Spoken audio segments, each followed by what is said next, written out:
पत्नी कहती है क्या? बंद भेल दारू, बंद भेल दारू, खुश भइली मेहरारू, विचार करना।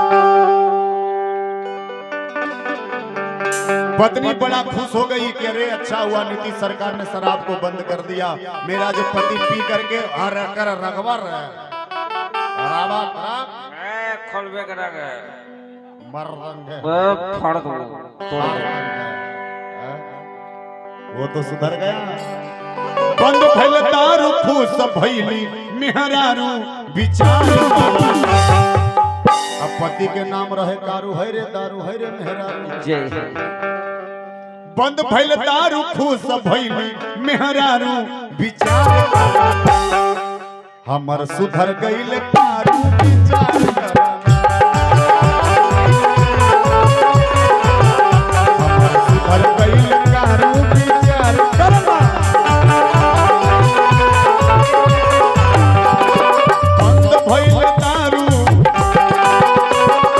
बंद भइल दारू, खुश भइली मेहरारू, विचार करना, विचार करना, विचार करना।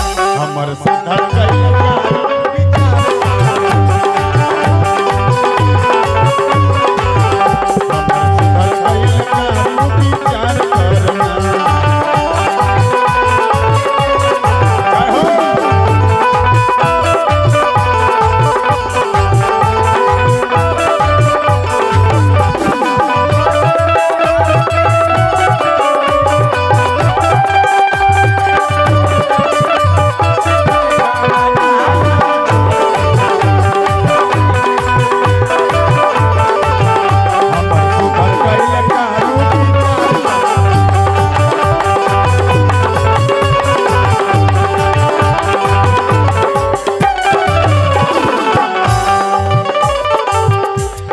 खुश बार बेटा बेटी, खुश परिवार हो, खुश रहे लागल देखो कौआ।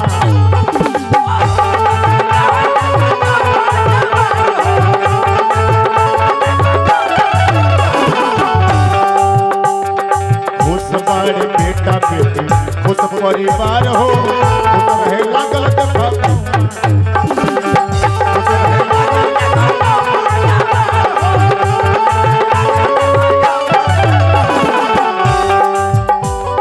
बंद भइल दारू, बंद भइल दारू, खुश भइल मेहरारू, विचार करना, विचार करना। हमर सुधर गइल दारू।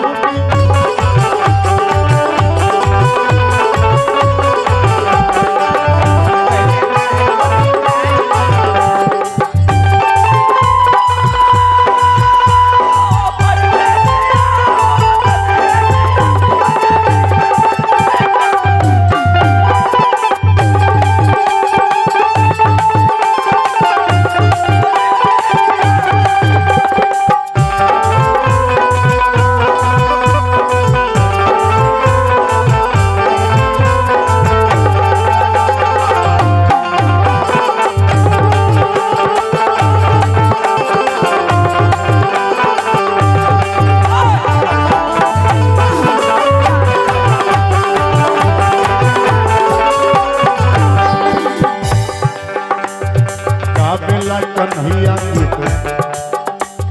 सोन पवन भैया, एकरा में दे द खुद पूछता रुपैया।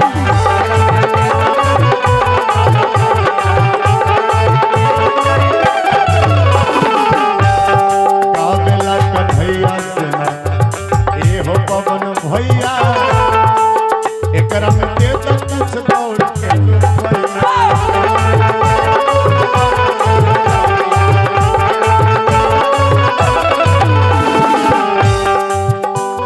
बंद भइल दारू,